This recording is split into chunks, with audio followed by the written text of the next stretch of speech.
Good morning. Thank you for joining us. Today we're joined by Drs. Walensky and Fauci. I want to begin by providing an update on the progress of our accelerating vaccination program. We've now vaccinated 120 million Americans, including over 72 million who have been fully vaccinated.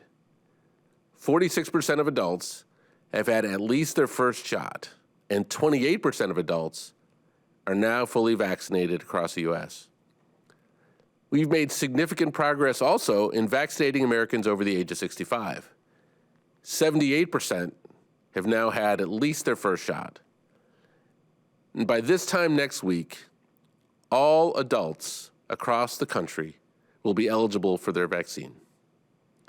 This means that there has never been a better time than now for seniors and those eligible to get their shots.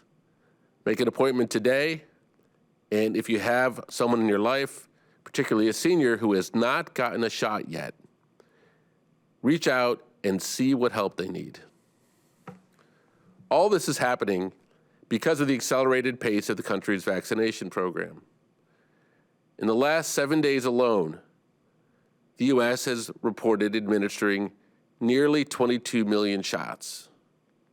That's more than 8% of the adult population in a single week. While we're pleased with this pace, we are making even more doses available for administration. Over the last 3 weeks, we've sent out nearly 90 million total doses. Now, even with uneven supply from Johnson & Johnson, we are distributing vaccine supply to vaccinate well more than 3 million people per day. In fact, on Saturday, we reported 4.6 million shots, which is a record. We're administering shots at a record pace, and we're adding millions more each week, and we're continuing to work with states to ensure that each and every dose gets administered. And to provide even more capacity to administer all the vaccine supply we have, we are accelerating our efforts to put more vaccinators in the field and add more vaccination sites. So on this front, we're excited to announce today a new federally run mass vaccination site in Central Point, Oregon. On March 29, the president set a goal of adding at least a dozen new mass vaccination sites by April 19. Today, I can report that we are on track to meet the president's goal this week, ahead of schedule. And by next week, we will have opened a total of 36 mass vaccination sites with a combined capability of administering 124,000 shots per day. We're also increasing the number of pharmacies participating in the retail pharmacy program and working with community health centers to increase the number administering shots. The president set a goal on March 29 of expanding the pharmacy program to nearly 40,000 pharmacies participating by next Monday, April 19. Already, there are roughly 30,000 pharmacies in the program, and we're on track to have nearly 40,000 by Monday. And to date, we've deployed 8,500 federal personnel as vaccinators or to support vaccinations. This includes 4,400 active duty troops, and that number will grow to 6,000 active duty troops in the coming week. All of this work will help meet the president's goal of ensuring that at least 90% of Americans have a vaccine site within 5 miles of where they live by this coming Monday. At the same time, we're working with states to ensure that they are ordering the full amount available to them and efficiently distributing those vaccines to the places that need them. We want states to be ordering and administering shots as soon as doses are made available. From the start, we've been closely tracking the data on the state of the pandemic and vaccination effort in each state and territory. And in states like Michigan, where we are seeing troubling metrics, we are taking action by deploying resources in 4 critical areas: shots in arms, personnel, testing, and therapeutics. On shots in arms, we're working with states to accelerate the number of shots in arms. This means working with states, making sure that they're ordering up to their cap, using what they order efficiently, and utilizing best practices to meet the goals of speed and equity. On personnel, we've offered to surge federal personnel, including CDC response teams, to help with case investigations and contact tracing efforts, particularly for outbreaks in congregate settings. We've also sent more FEMA personnel to administer shots in arms across the state of Michigan. On testing, we're increasing the number of diagnostic tests sent to the state, assisting the state with setting up more testing sites, and helping pilot innovative approaches as part of the state's testing programs to monitor school sports. On therapeutics, we're prepared to send additional therapeutic capacity to the state as well. I want to close by reminding every American that we all need to do our part, and if we do, better days are ahead. We are working with states, tribes, and territories to accelerate the number of shots in arms we're administering, and we need Americans to do their part. Wear a mask, socially distance, and get vaccinated when it's your turn. So with that, let me turn it over to Dr. Walensky. Thank you, Andy. I'm glad to be back with you all today, and as is my usual, I will start with the data. Over the weekend, the CDC reported 75,000 cases and 81,000 cases of COVID-19 each day. As such, CDC's most recent data show the 7-day average for new cases has increased about 3% over the prior 7-day period to over 66,000 cases daily. Hospital admissions also continue to increase. The most recent 7-day average, a little over 5,300 admissions per day, is a 6.6% increase from the prior 7-day period. And deaths decreased 5.2% to a 7-day average of 684 per day. Vaccinations continue to increase, with the most recent 7-day average of over 3 million vaccines delivered daily, and a record high day on Saturday, as Andy mentioned, of 4.6 million doses administered in just one day. We are now 82 days into the 100-day mark and have administered more than 166 million vaccinations towards the president's goal of 200 million vaccinations in the first 100 days. I want to reflect for just a moment on this tremendous progress. And while we celebrate how far we have come and our collective efforts, we also have to hold ourselves accountable. Today, CDC is releasing 2 reports in the Morbidity and Mortality Weekly Report that underscore the need to address health inequities in our country, including in our vaccination efforts. The first report details trends in racial and ethnic disparities in COVID-19 hospitalizations across this country. Looking at data from March through December 2020, we confirmed the preliminary findings that were published last year. People from racial and ethnic minority groups are disproportionately affected by COVID-19, including being at increased risk for hospitalization. Within each region of the country, the proportion of patients hospitalized with COVID-19 was highest for Hispanic and Latino individuals. The largest disparities occurred early in the pandemic during April through July of 2020. Although these disparities have become less pronounced over time, as recently as December 2020, there were disparities among racial and ethnic groups in all 4 regions of the country, with the largest disparity among Hispanic and Latino patients in the West. Similarly, the second publication looked at emergency department visits for COVID-19 from October through December 2020. Data from 13 states show Hispanic and American Indian and Alaska Native individuals were 1.7 times more likely, and Black individuals 1.4 times more likely to seek care in emergency departments for COVID-19 related illness in comparison to white individuals. This information and the ongoing surveillance data we see daily from states across the country underscore the critical need and an important opportunity to address health equity as a core element in all of our public health efforts. These disparities were not caused by the pandemic, but they were certainly exacerbated by them. The COVID-19 pandemic and its disproportionate impact on communities of color is just the most recent and glaring example of health inequities that threaten the health of our nation. At CDC, we have a critical role to play in addressing health equity. We have made new and expanded investments in racial and ethnic minority communities and other disproportionately affected communities around the country to provide the foundation and resources to help address disparities to COVID-19 and, importantly, to create the infrastructure to address the other health conditions.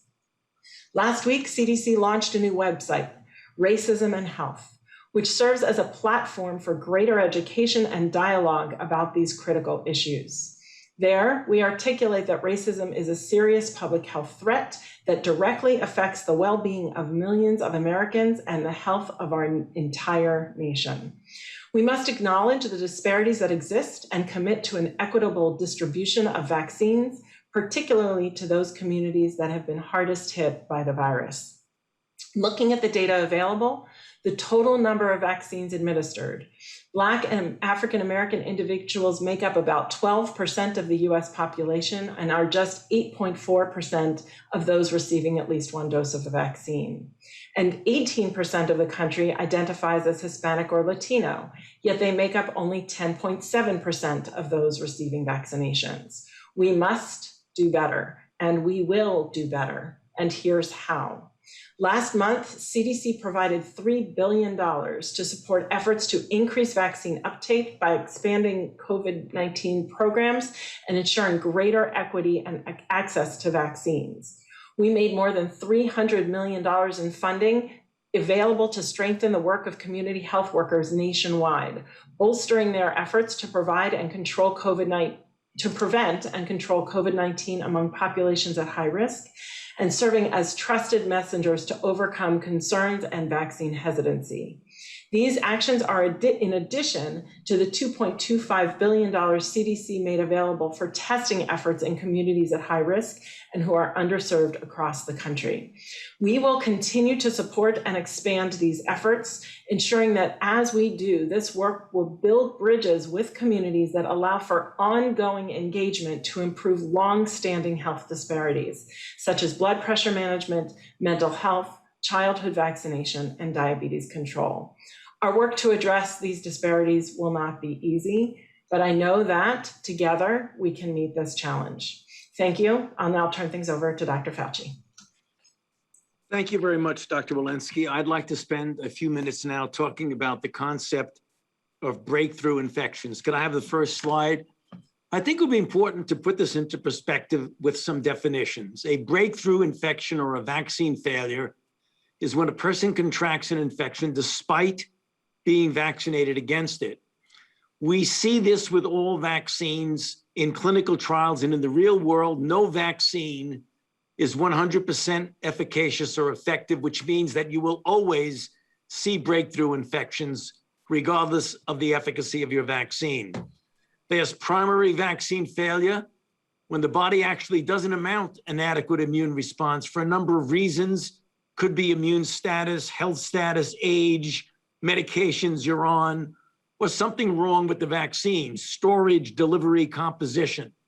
Secondary vaccine failure may occur when immunity fades over time.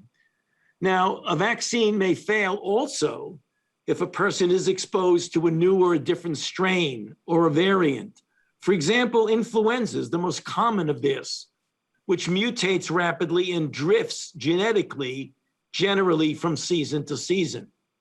However, even if a vaccine fails to protect against infection, it often protects against serious disease. Next slide. If you look at these group of selected vaccines, take a look at the chickenpox through shingles, highly effective vaccines. If you look at influenza, even on a very good year, it's 40 to 60% effective. But let's drill down on that for a second. Next slide, because it really is important to COVID, which I'll get into in a moment. The benefits of the flu vaccine and the importance of partial protection. If you get vaccinated, no doubt you're less likely to get the flu. But even if you do get flu, and get sick. Vaccination can reduce the severity and duration of illness and can help get you out of trouble.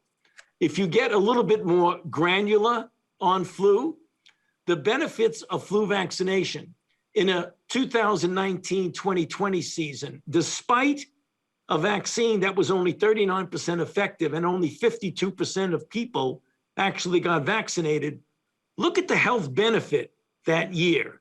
There were 7.5 million illnesses were prevented, 3.7 million medical visits, over 100,000 hospitalizations, and 6,300 flu deaths on a year where almost half people were not vaccinated with a not very effective vaccine. Next slide. So let's focus in really quickly on the clinical trials, namely the data we got from the phase 3 clinical trials of vaccines that ultimately developed an EUA.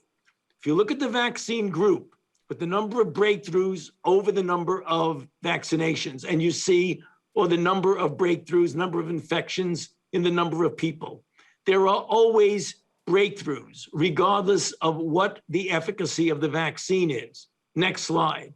If you then go into the real world, if we can have the next slide here, of real world effectiveness, again, if you look at fully vaccinated people versus unvaccinated people, obviously, given the relatively small numbers, thousands, hundreds, compared to the tens and tens and tens of millions of people who've been vaccinated, you will always see breakthrough. The critical issue is always look at the denominator. Look at what you are comparing it with. Next slide. I do want to mention one thing about a special group that we're obviously paying a lot of attention to, and those are people with organ transplants. Because in a recent study from JAMA just a couple of weeks ago, only 17% of the participants mounted an appreciable anti-spike antibody response. So full vaccination is very important for this population. And finally, next slide and last slide, as I alluded to just a moment ago, one of the wild cards in vaccine failure is the variants. And depending upon the particular variant, vaccines handle them relatively well or not necessarily as well. But as I mentioned before, even with the 351, in which the J&J, for example, efficacy was down to 64%, there were essentially no deaths or hospitalizations in the individuals who were vaccinated. One final comment about B117. It is covered really quite well by the mRNA vaccines and highly likely by J&J, but we just need more data on that. So I'll stop there and go back to you, Andy. Thank you. All right, let's go take some questions. First question, Nancy Cordes at CBS. Hi there. Thank you so much for taking my question today. My question has to do with kids and vaccines. Right now, what timeline are you operating under for at least the Pfizer vaccine to be approved for kids 12 to 16? And where do you believe that most of them would get vaccinated? Would it take place like adults at mass vaccination sites and pharmacies, or do you anticipate that more of the vaccine would be distributed to pediatricians' offices and the kids would get their vaccinations there like they get their other shots?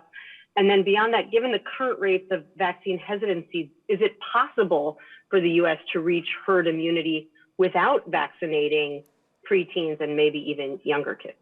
Okay, so 3 questions. I think the first one on the likely timing and the third one on thoughts around how vaccinating kids impacts herd immunity. Maybe Dr. Fauci, you can answer those. And I'm glad to help out on the where part, although you can cover that as well.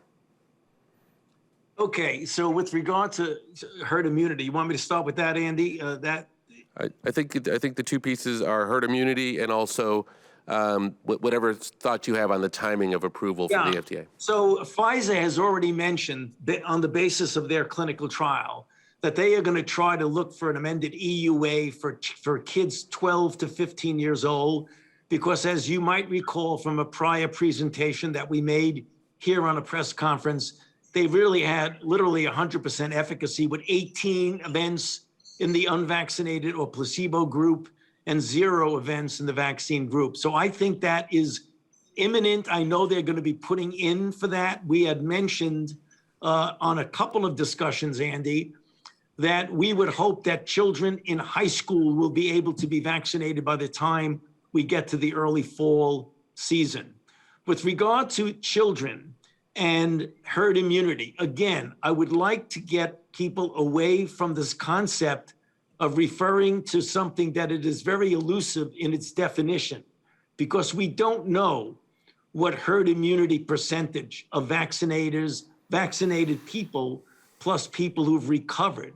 We've made estimates that is somewhere between 70 and 85%, but we don't know that as a fact.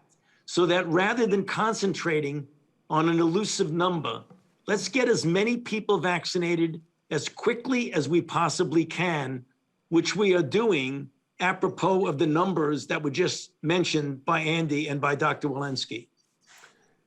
So let me just add in terms of locations. But before I do that, I would say we were all extremely encouraged, as I think parents around the country were, by the reporting of that information. And indeed, to Dr. Fauci's point of having this being able to be done by the fall, that's a very good sign. Obviously, we're going to await the FDA and their work, and then the CDC's follow-up recommendations.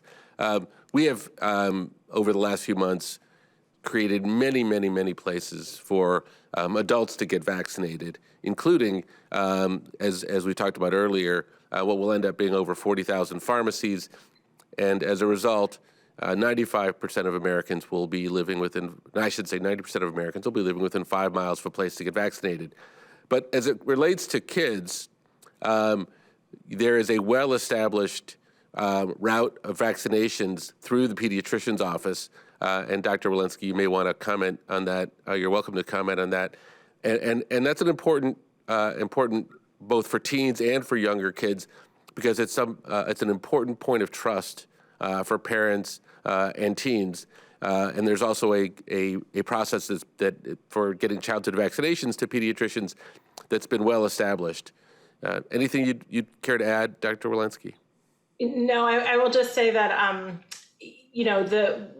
once FDA has put forward the authorization, the ACIP will immediately follow, and we're working to make sure that there is actually no delay there.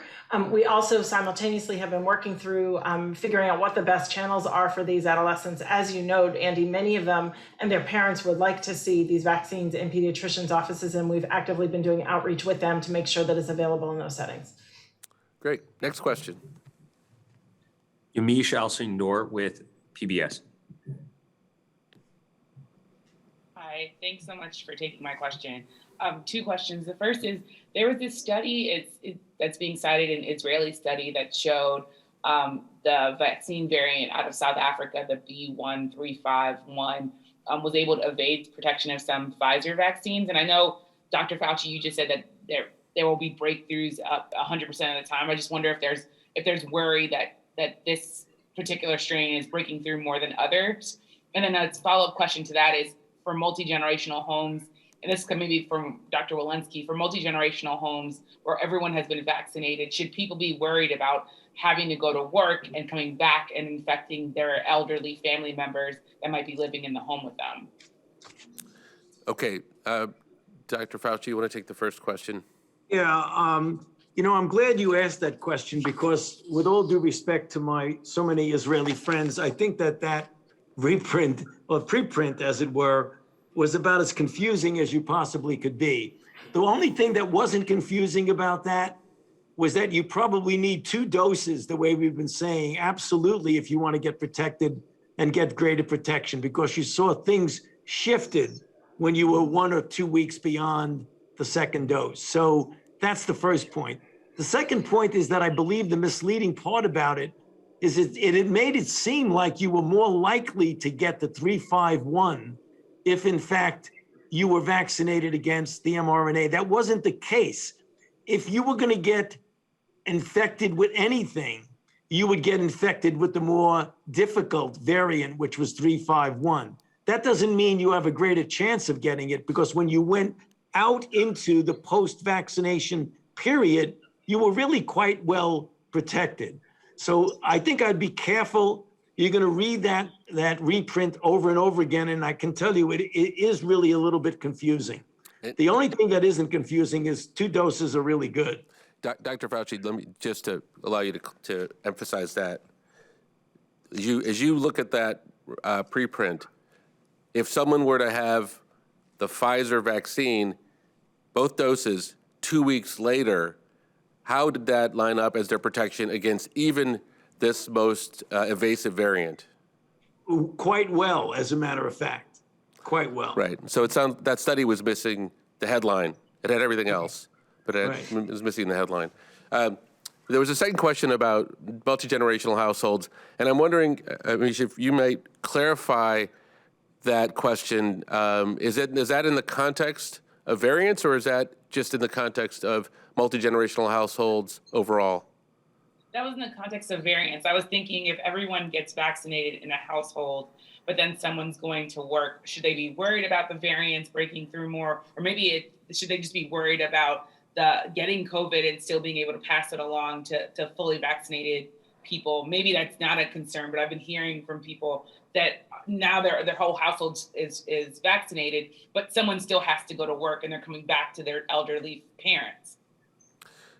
Well, yeah, I think either Dr. Walensky or Dr. Fauci are welcome to comment, particularly the notion that no vaccine is perfect, but B, with 2 doses and 2 weeks, there is very, very strong protection. But do you want to take a run at some of the elements of that?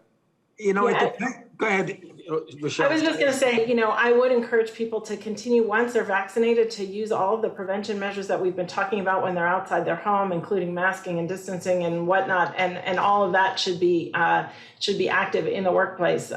So assuming you take those prevention measures at home, in the office place and outside the home, I think you're very safe in the home. What we do know when these breakthrough infections do occur is they tend to occur with fewer symptoms, less virus, less transmissible virus. We're still learning about the transmissibility of this virus in the context of these breakthrough infections. But I would say use your prevention measures when you're outside the home, and I think you're okay when you're in the home.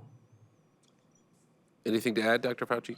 Yeah, I'm glad you asked that question, because it leads to the answer that Dr. Walensky gave, which is the reason why we say when you are in the home, you have vaccinated people, or you have a child and a grandmother, grandfather, whoever it is, as long as they're in good shape, you don't have to wear a mask. But once you go out into that big bad world out there, where there are a lot of infections going on, 80,000 new infections in one day, that there is an issue there that you've got to be careful with. And I think that your question just triggered the real reason why we say that all the time. Great. Next question. Carl O'Donnell at Reuters. Hi, and thanks for taking my question. I wanted to ask a little bit more about the situation with the Emergent facility for the J&J shots. Our understanding is that J&J had originally projected 24 million doses in April, and that was not contingent on Emergent receiving authorization. But I know that there's been some guidance suggesting that dose deliveries from J&J are going to remain low until that EUA is received. So I just wonder if you have any clarification on that, and any guidance as to if we can still expect Emergent to get authorization in April, and for J&J to hit the 24 million target that's been forecast. Let me begin with the big picture. 90 million doses over the last 3 weeks, and you can expect even without additional doses from Johnson & Johnson for us to be somewhere in that neighborhood. If you do the math, there is plenty of supply to continue to vaccinate Americans at 3 million per day, and then some. That's not to mention the fact that there are many doses that have already been distributed into states. I think we're in the fortunate position, we have to remind ourselves, where we have three vaccines approved that are very effective vaccines, but we are also importantly not dependent upon this. So the most important thing is just to let the FDA do their work and complete this authorization. We are pleased by the fact that Johnson & Johnson, in the meantime, has taken control of the plant, has eliminated the confounding factor of another vaccine being produced there, and they remain confident that they're going to be able to deliver at or near 24 million this month and over, and close to 100 million by May. And so we remain confident, big picture, that we have more than enough vaccine to continue to vaccinate the public. Next question. Go to Niels Lesniewski at CQ roll call. Thank you for taking the question. I wanted to ask about the federal pharmacy program and specifically whether or not it's your intention that people should be able to book vaccine appointments directly through their local CVS or Walgreens or an independent pharmacy, because we've had some reports, particularly here in DC, that all those doses are supposed to be dumped into a federal system or a local system, and the pharmacies are being told themselves not to book appointments directly. Is that the intent of the federal pharmacy program? Because it seems more difficult for people to get to their local pharmacy in those cases. Yeah, I'm not sure this particular example you're talking about. It sounds like it may be anomalous. We would love to follow up and get more details, but let me just emphasize a few things more broadly. We've gone from 6,000 to 10,000 to 20,000 to 30,000 and soon 40,000 pharmacies with available doses. So that takes a little bit of time, perhaps, for everything to catch up with itself, but that will mean that as we go into next week, 40,000 pharmacies will have available doses. Most of the pharmacies, certainly the major national ones, have availability to book appointments directly. That will continue to be the case. If that's not the case in some specific circumstances, we'll find out about that and see what we can do to correct that. Next question. Last question. Let's go to Heidi Prisbilla at NBC News. Oh, thank you. Vaccines, we understand, are not a panacea given crisis situation in Michigan right now, but some public health officials, including Dr. Gottlieb over the weekend, are saying that the administration probably should have surged vaccines to Michigan 2 weeks ago when the data started coming in. Can you address that? And what is the argument against doing this, as well as what specifically are you doing on monoclonal antibodies to the state? Thank you. Great. So why don't we begin with Dr. Walensky, since I think appropriately, as we've said here repeatedly, our goal and our job is to follow what the science dictates the right approaches are. Thanks, Andy, and thank you for this question, Heidi. When there are different tools that we can use for different periods of when things are when there's an outbreak. For example, we know that if vaccines go in arms today, we will not see an effect of those vaccines, depending on the vaccine, for somewhere between 2 to 6 weeks. So when you have an acute situation, extraordinary number of cases like we have in Michigan, the answer is not necessarily to give vaccine. In fact, we know that the vaccine will have a delayed response. The answer to that is to really close things down, to go back to our basics, to go back to where we were last spring, last summer, and to shut things down, to flatten the curve, to decrease contact with one another, to test to the extent that we have available, to contact trace. Sometimes you can't even do it at the capacity that you need. But really what we need to do in those situations is shut things down. I think if we tried to vaccinate our way out of what is happening in Michigan, we would be disappointed that it took so long for the vaccine to work to actually have the impact. Similarly, we need that vaccine in other places. If we vaccinate today, we will have impact in 6 weeks, and we don't know where the next place is going to be that is going to surge. Yeah. So, look, our job here is to follow the science, and I think in that regard, exactly what Dr. Walensky said is important to us. We have to remember the fact that in the next 2 to 6 weeks, the variants that we've seen in Michigan, those variants are also present in other states. So our ability to vaccinate people quickly in each of those states, rather than taking vaccines and shifting it to playing whack-a-mole, isn't the strategy that public health leaders and scientists have laid out. There are other things that we can do. We have offered to surge monoclonal antibodies, testing. There's a CDC team on the ground. We just 140 FEMA vaccinators have just moved into the town. Those are things you can affect quickly, and we believe can ramp things up more quickly. We know there are appointments available in various parts of the state. And so that means that we have excess vaccine in some parts of the state. So we're going to help work with the state and any state, quite frankly, to help the rebalancing, which occurs in a situation like this as we pay attention around the country. So with that, I think we've taken our last question, and we look forward to being here and talking with you again on Wednesday. Thanks.